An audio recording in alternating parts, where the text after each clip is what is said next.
Labą dieną, mėly Agrobitės žiūrovai, Agrobitės portalo skaitytojai. Visus sveikinu su nauja diena, naujų vaizdo įrašų ir šiandien mes turime puikų svečią iš bendrovės Syngenta. Turime gerbiamą Arnoldą Čepelę, kuris yra produktų plėtros vadovas Baltijos šalims. Labą dieną, mielas Arnoldai. Sveiki, gyvi. Taigi tikrai labai džiaugiuosi, nes tenka važiuoti kartais autostrada ir matyti laukose Syngentos vėliavas ir vis galvoju, kaip reikėtų čia pasikalbinti šitus žmonės, o progą mes turime tikrai puikią. Yra labai naujas geras produktas, dabar pasirodęs Vikseran ir mes apie jį kalbėsime, bet prieš pradedant pokalbį visiems Agrobitės žiūrovams rekomenduoju sekti Syngentą socialinėme tinkle Facebook, kad nepraleistumėte ir neprarastumėte naujienų apie įmonę, įžvalgas, produktus, kaip naudoti šios produktus. Taigi būtinai sekite įmonę ir taip pat sekite ir Agrobitės portalą Facebook tinkle ir neabejotinai užsiprenumeruokite mūsų YouTube kanalą, kad nepraleistumėte štai tokių įdomių vaizdo įrašų kaip šis ir tokių įdomių žmonių kaip gerbiamas Arnoldas. Na, aš tikiuosi, kad visiems šis interviu tikrai patiks. Taigi, laba diena, dar kartą gerbiamas mielas Arnoldai. Sveiki, dar sveiki, malonu susitikti, malonu bus pakalbėti. Taigi labai svarbu, kad pasirodė naujas produktas, ypač dabar, kai mes pradedam naują, kaip sakoma, žemdirbystės sezoną. Ir kas tai yra tas Vikseran, kam jisai skirtas? Papasakokite trumpai, jeigu nesunku. Na, Vikseran tai yra biologinis produktas, jo sudėtyje yra Azotobacter salinestris padermė 9690, kuri priklauso Syngentai. Na, tai yra biologinis stimulantas, azoto fiksuojanti bakterija. Na, jeigu taip įvedus įžangą tokio padarės, mes visi žinom, kad to oro, kuriuo mes kvėpuojame, jo sudėtyje yra apie 78% azotas ir virš 20% sudaro deguonis. Taip kad virš kiekvieno hektaro lauko, virš to augaliuko yra didelis kiekis ore azoto. Na ir tos bakterijos, kurios yra produkte Vikseran, padeda fiksuoti tą augalui neprieinamą azotą iki prieinamų formų ir taip augalas yra aprūpinamas biologiniu azotu, na taip sakykime, tiesiog iš gamtos, iš dangaus. O tai kaip tos bakterijos paima tiesiog, na, jos būna, kaip sakoma, ant augalo, kaip suprantu, taip, ir jos paima azotą iš oro. Nu, matot, kaip yra. Iš to, jeigu taip vėlgi tokią įžangėlę padarius, tai iš to inertinių dujų, azoto N2, kurios yra ore, tai mūsų azoto gamintoja Achema, jinai gamina dujų pagalba, temperatūrą, aukšto slėgio pagalba pagamina amoniakinį vandenį. Tai toliau jis naudojamas gaminti kitom azotiniam trąšom. Tai Azotobacter salinestris, kuri yra produkte Vikseran, jinai tą neaktyvų azotą formoje, kuris yra N2 inertinių dujų formoje, paverčia į amonio. Ir tada jisai augalas, ta amonio forma tampa prieinama augalam. Dabar, produktas Vikseran, jisai skirtas apdoroti javus, kukurūzus, bet šiandieną pakalbėkime apie javų papildomą tręšimą azotų, kuris, įdomu dėlei, jisai neįsiskaičiuoja į jokias direktyvas, tai yra tai, kas paimama iš gamtos, tai yra atitenka augalui ir tai augalas iš to sugeneruoja papildomą priedą, derliaus priedą. Dabar Vikseraną reikėtų apdoroti krūmymuose tarpstį iki bamblėjimo pradžios ir tos bakterijos, ganėtinai, kaip sakyti, yra mikroorganizmai ir tokie stebuklingi dalykai, kurie tiesiog bakterija Azotobacter salinestris, kurie šiam produktui, jinai patekusi ant dirvos, jinai kolonizuojasi dirvoje, juda link šaknų, jinai toliau, kaip sakyt, būna rizosferoje, aplink zoną, aplink šaknis, taip pat šaknim, šoniniam šaknim augantis, susidaro poros, pro kurias, ertmės, pro kurias ta bakterija patenka į vidų, taip jinai apsigyvena augale, sudaro labai gerą simbiozę su augalo imuninė sistema, tai lygiai tas pats galima prilyginti prie žmogaus, tai jinai sudaro tą simbiozę, nieko nepakenkdama, tiesiog vykdo azoto fiksaciją ir augalas tą azotą naudoja savo statybinėm ir augimo reikmėm. Kita dalis, kadangi mes minėjau, kad purškiame krūmymuose tarpsnį, tai patenkusi ant žalių lapų augalo dalių, patekusi ant stiebo, tai per žeteles jinai patenka į augalą, taip pat patenka į augalą. Dalis, aišku, lieka kolonizuojasi ir ant augalo, bet kita dalis patekusi į augalą, vėlgi jinai, kaip sakyti, dviejopai ir per šaknis patenka į augalą, patenka ir per lapus, na ir taip vykdo azoto fiksaciją. Tai taip suprantu, atsiprašau, gerimas Arnoldai, tai taip suprantu, kad šis produktas, jisai augalą veikia tiek per lapus, tiek per šaknis. Skirtingai nuo, tarkim, kitų produktų, kurie yra rinkoje, kad vieni sako, štai mes tik per šaknis čia veikiame, kiti tik per lapus, taip, čia yra dviguba, kaip sakoma, nauda. Jo, matot, jeigu pažiūrėti plačiau vėlgi tą bakterijų pasaulį, tai mūsų bakterija neskaitoma endofitinė tipo bakterija, endofitinė bakterija, kuri kolonizuojasi rizosferoje dirvožemį, patenka per šaknis ir jeigu ant lapo, tai per lapą, ir ten jinai ten, sakykime, dirba, fiksuoja tą azotą. Aišku, yra daugelis kitų bakterijų, kurios yra, na, tipinės endofitinės, kurios tik tai gali patekti į augalą per lapus. Tai reiškia, jos patekusi ant dirvosios nesikolonizuoja apie šaknis ir taip nu, iš to naudos nėra. Tai tik tai per lapus. Tai mūsų produkte Vixaran esanti bakterija, jinai turi trejopą patekimo į augalo būdą. Tai jinai, pirmas yra kolonizuojas dirvai, gali patekti per šaknis, jeigu ant žalių augalo dalių, tai per žeteles ir į augalo vidų. Na ir jinai ten apsigyvena, kaip minėjau, sudaro gerą simbiozę su imuninė sistema ir jinai pradeda fiksuoti azotą. Dar kitas labai svarbus dalykas, kad reikia žinoti, kad, na, gamtoje tai tik tai bakterijos gali vykdyti tokį nitrogenazės procesą. Be nitrogenazės proceso tai nevyktų azoto fiksacija, tai yra unikalus procesas, kurį turi bakterijos. Tai tas nitrogenazės procesas ir paima azotą N2 formoje, inertinių dujų formoje į save, ir ten, kadangi nitrogenazė nevyksta be geležies, molibdeno, tai kaip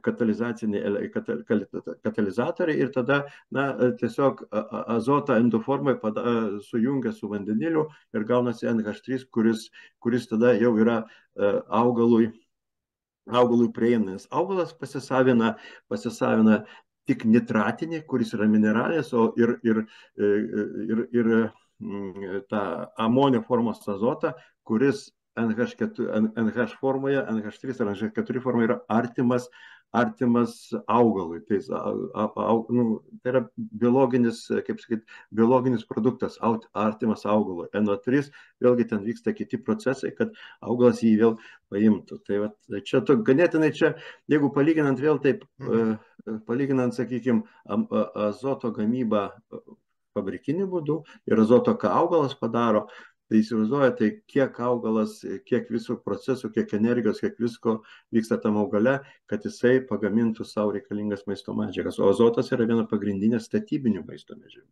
Iš to nėra azoto, nėra statybos, nepriauga naujų augalo dalių, augalas skursta, nesivysto ir taip toliau. Tai čia unikalus dalykas, ką gali duoti Vixaran, tai paimti azotą iš dangaus, liaudiškai šnekant, iš dangaus, jį paversti prieinamu augalu. Tai yra, tas nieko neįsiskaičiuoja į jokius dokumentus. Tai va, dėl ko aš ir sakiau, kad šis pokalbis tikrai labai įdomus ir būtent šis produktas be galo įdomus, nes labai atsitiktinai sužinojau apie jį ir už tai prašiau Syngentos bendrovės, kad papasakotų plačiau mūsų žiūrovams, nes tos naujienos, kurios ateina į rinką, jos be galo įdomios ir jomis reikėtų domėtis visiems žemdirbiams, nesvarbu, į ką jūs anksčiau žiūrėjote ar dairytis, bet turite žinoti, kas yra šiuo metu rinkai. O šio pokalbio metu jau, gerbiamas Arnoldai, pasijutau tokiu studenčioku, bet jūs labai, labai gerai išpasakojote, klausiau, kaip sakoma,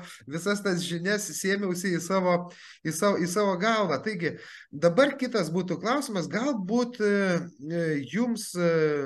galbūt jūs galite papasakoti, kiek laiko jis buvo kurtas šis produktas, nes taip suprantu, kad jisai yra labiau biologinis negu cheminis. Jis visiškai biologinis ir turbūt mūsų žemdirbiam reikėtų,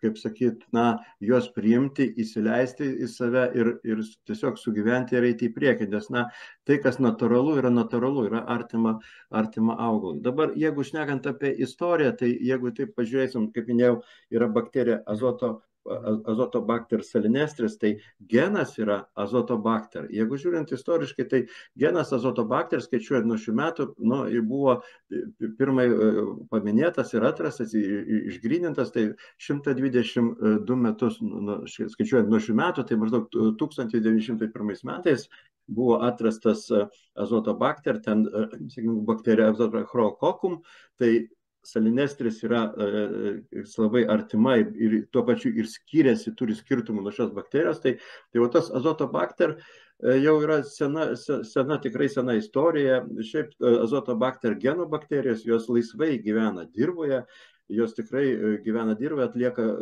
kaip Azotobacter geną, atlieka daug kitų naudingų dalykų augalui ir dirvožemiui.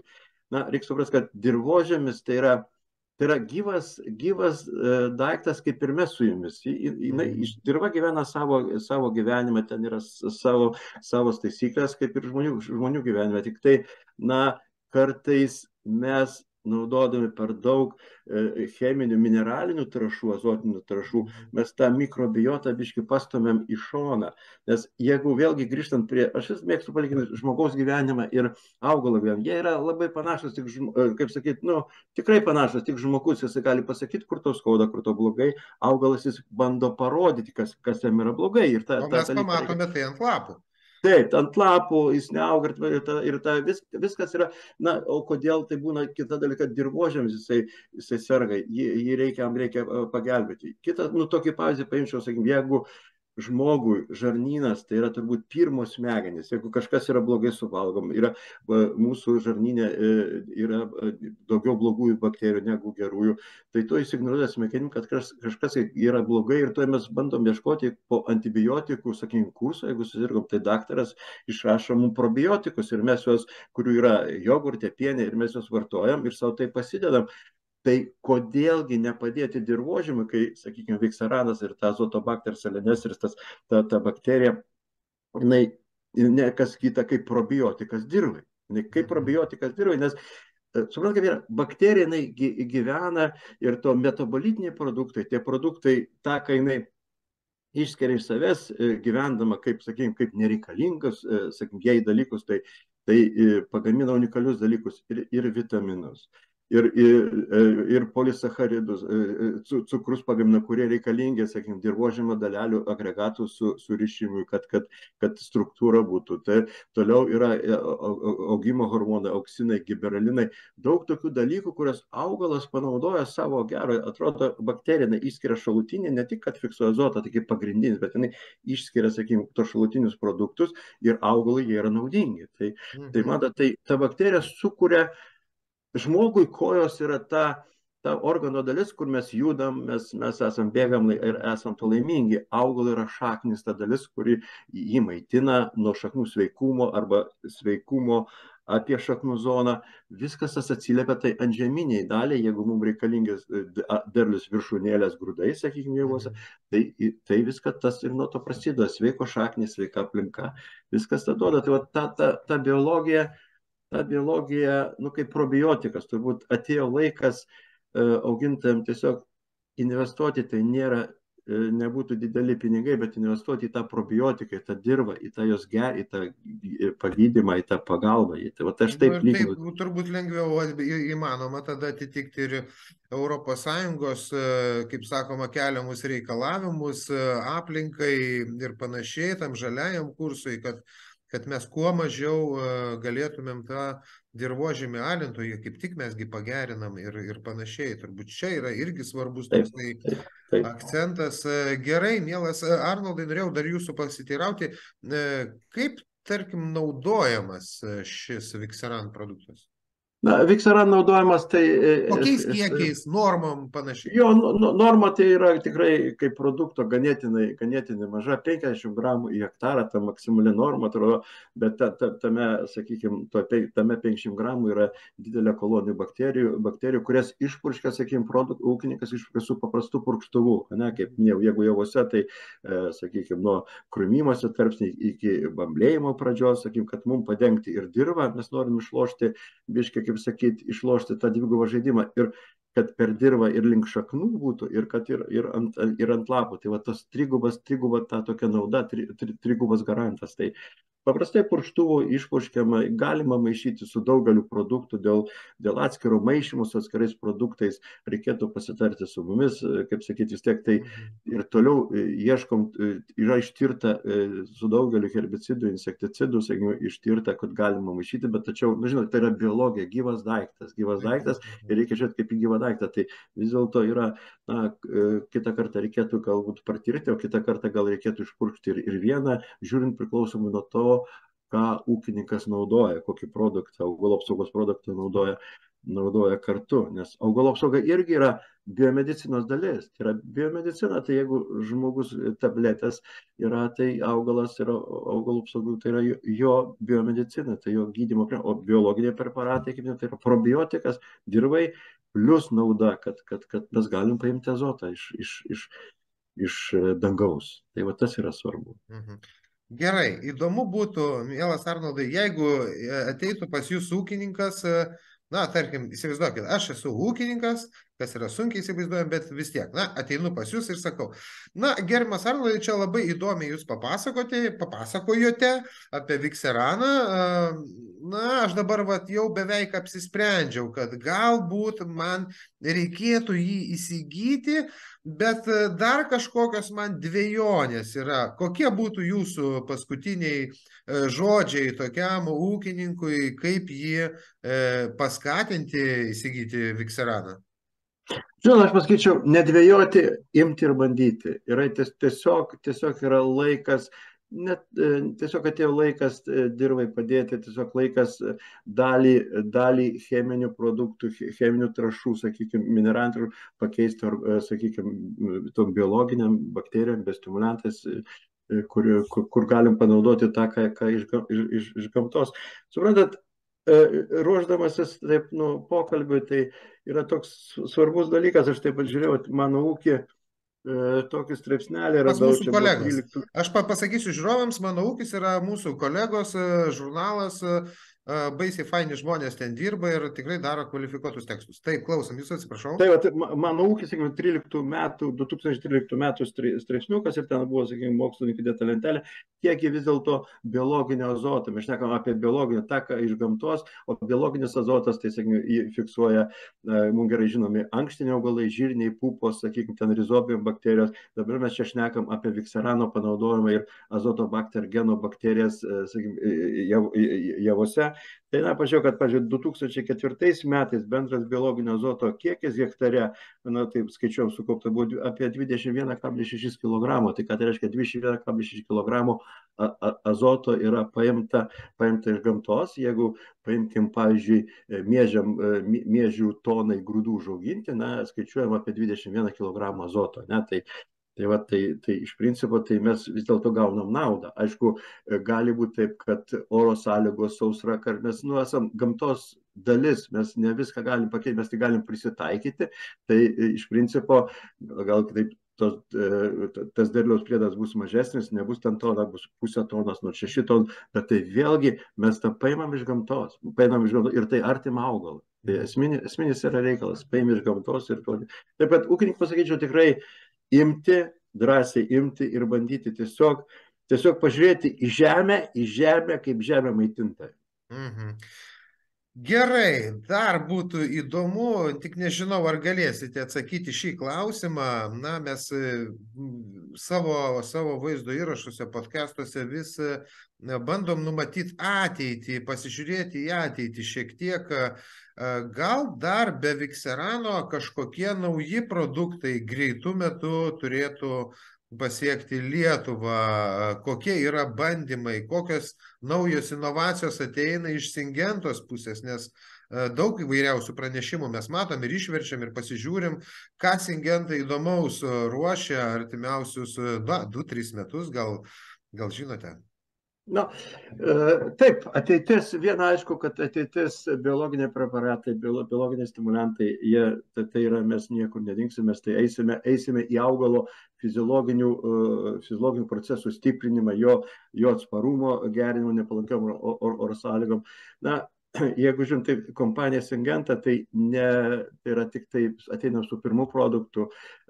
Kitas produktas stovi eilėj, tai yra amino rūgščių pagrindų pagamintas biostimulantas Megafolis. Taip pat eilėje stovi kiti, planuojama ateiti su inokuliantais rizobijom bakterijom, tai žirniam pupom. Viską tai, kas pagerintų augalų, jos vystimasi, jo imuninę sistemą, tiesiog augalą padarytų stipresnį. Tai va tikrai yra platus spektras tų produktų, aišku, mano tokia pareiga atrinkti tuos tai, kas mums labiausiai tinka, kas mums yra gerai, nes šiandien nesvarbu turėti labai daug produktų, svarbu, kad tie produktai tinkami vietoje ir kad jie padėtų tam augalą augti. Taip kad štai paminėjau kelis produktus, bet iš principo manau, kad ne vienas dar produktas ateis Azotobacter salinestris pagrindu, sakykime, kur bakterija bus, sakykime, mišinys su kita bakterija, nes, tokių bus produktų tikrai ne vienas, tikrai ne vienas. Tikrai nebus ir prie Beisų, žiūrint į ateitį, sakykime, taip, biologija tai bus, taps nemaža dalis kompanijos verslo ir ieškosim geriausių sprendimų, ką reikėtų mūsų galbūt augalam padėti. Pirmoje vietoje yra, su ūkininkai susitinkę, tai turbūt ne žiūri į lauką. Laukas pasako daug dalykų apie gaspadorių ir tada žiūri, kaip tam laukui padėti. Ir tada jau su gaspadoriu šnekėti, gal reikia taip, anaip, bet visi mes norim derliaus, visi mes norim, o derlių galim gauti tik tai, kai augalas yra sveikas, drūtas. Kitas dalykas, kad aš manau, kad pati selekcija ir sėklininkystė eis į tą kryptim, sakykime, bus veislių daugiau vis atsiras atsparesnių atskirom lygom, tam, kad, sakykime, jie būtų mažinti, sakykime, ir iš vienos pusės augalų apsaugos produktų naudojimą, daugiau perėti prie biologinių produktų. Na, jeigu taip sunku nuspėti ateitį, bet prieš mano akis matos tokia yra simbiozė, biologija ir augalų apsauga, kažkas, ir atkreipsim dėmesį į tręšimą, į dirvožemio gerinimą ir taip toliau. Aišku, tai apie Vikseraną turbūt mūsų žiūrovai galės sužinoti apsilankę Singentos interneto svetainėje, daugiau susisiekę matyti su konsultantais, ar gal ir su jumis konkrečiai, nežinau. Visus aprašymus rasite po šiuo vaizdo įrašu. Ir žinoma, rekomenduoju visiems sekti Singentą socialinėme tinkle Facebook, nepraleiskite naujienų, nepraleiskite pačių įdomiausių inovacijų, kurios ateina ir jau yra čia Lietuvoje. Taip pat sekite Agrobite portalą socialinėme tinkle Facebook ir žinoma, nebejotinai užsiprenumeruokit mūsų YouTube kanalą, kad nepraleistumėte štai tokių įdomių vaizdo įrašų kaip šis ir tokių įdomių, daug žinančių ir baisiai patyrusių žmonių kaip Arnoldas Čepelė, kuris yra Singenta produktų plėtros vadovas Baltijos šalims. Jeigu dar turite kažką pasakyti, mielas Arnoldai, galite pasakyti? Tiesiog norėčiau pasakyti, kad žemdirbiam tiesiog būkite atviri biologijai, būkite atviri augalo poreikiams, žodžiu, na, ieškokite tų tokių visokių vis kitokių sprendimų, kitiems sprendimų. Nu, žodžiu, biologija, jinai ateina ir kryptis yra vis tiek augalo atsparumo didinimas, augalo sveikatingumo gerinimas. Tai ir pagrindas yra dirvožemis. Žemė yra mūsų maitinta. Aišku. Kągi, ačiū Jums labai ir sakau iki naujų susitikimų. Ačiū, iki buvo malonu.